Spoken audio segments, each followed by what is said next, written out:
ஒரு அசத்தல் இளந்தமிழன். பல சொற்களை அனாயாசமாக கண்டுபிடிக்கிற நல்ல தமிழறிவை கொண்டவன். நீ இந்த இறுதி சுற்றையும் உன் அணிக்கு சிறப்பு சேர்க்கும் வகையில் விளையாடுவாய் என்று நாங்கள் உறுதியாக நம்புகிறோம். தொடங்கலாமா?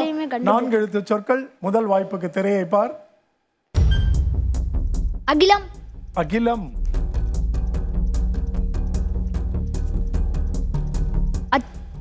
அச்சம்.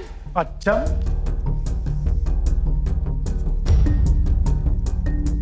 அடுப்பு. அடுப்பு. அளபடை. அளபெடை. 4 மதிப்பெண்கள். உன்கிட்ட இருந்து எந்த சொல்லும் தப்பாதுன்னு எங்க எல்லாருக்கும் நல்லா தெரியும். அளபெடையை கண்டுபிடிக்கக்கூடிய அளவுக்கு நீ தமிழில் சிறந்து விளங்குகிறாய். அளபெடை என்றால் என்னவென்று சொல்ல முடியுமா? அந்த 12 படைகளுள் ஒன்று உயிரிழப்படை, ஒற்றலப்படை. அதுக்கு மேல எங்களுக்கு தலை சுத்திரும். அவ்வளவு உனக்கு தெரியும் என்பது மகிழ்ச்சி. அவ்வளவு. அடுத்த சொல்லுக்கு போவோம்.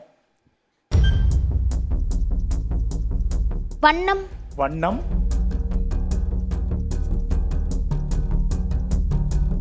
வருவாய். வருவாய்.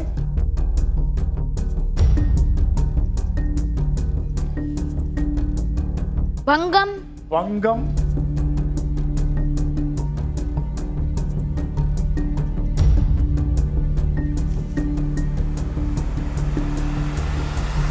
வட்டம். வட்டம். என்னது அது? வரட்டி. வரட்டி. அதையும் நீ கண்டுபிடிச்சிருப்பிய. கொஞ்சம் விரைவா சொல்லியிருந்தா அதுவான்னு பாப்போம். அந்த சொல்லான்னு. ஆமா, உனக்கு தெரியாத சொல்லு இல்லை இந்த சுற்றுல. எங்களுக்கு தெரியும். கொஞ்சம் விரைவா நீ சொல்லியிருக்கணும். சரி, வரட்டினா? வரட்டி அந்த அடுப்புக்கு இதை எப்படி செய்வாங்க? சாணத்தை எடுத்து தட்டி தட்டி வட்டமா வைக்கிறது. இது வரட்டி என்பது சரியான தமிழ் சொல். பேச்சு வழக்கில் எல்லாரும் இதை எப்படி சொல்லுவோம்? ஊர்ல ராட்டின்னுவோம்.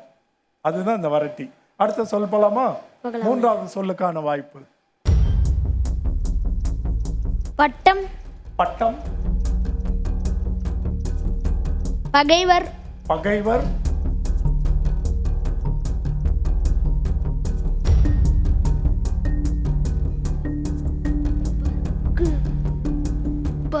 வேற எழுத்து கொண்டு வா.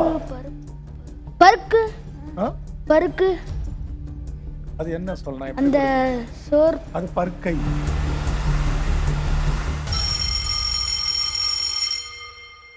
நம்ம இவ்வளவு அனுபவப்பட்டு இறுதி சுற்று வரைக்கும் வந்திருக்கோம். அந்த அடிப்படை தவறுகளை செய்யலாமா? நீ எதுக்கு கூவை பற்றி யோசிக்கிற? வேற எழுத்து கொண்டு வர முயற்சி பண்ணா அடுத்த எழுத்து வந்துடும் இல்லையா? 2வது 3வது எழுத்து. நீ அதுலயே போய் சிக்கிக்கிறியே. இது என்ன சொல் என்று பார்ப்போமா? நீ அந்த அந்த கூவ மனதில் கொண்டு அதுல சொல்ல யோசிக்க தொடங்கினா நேரம் விரயமாகிவிடும்.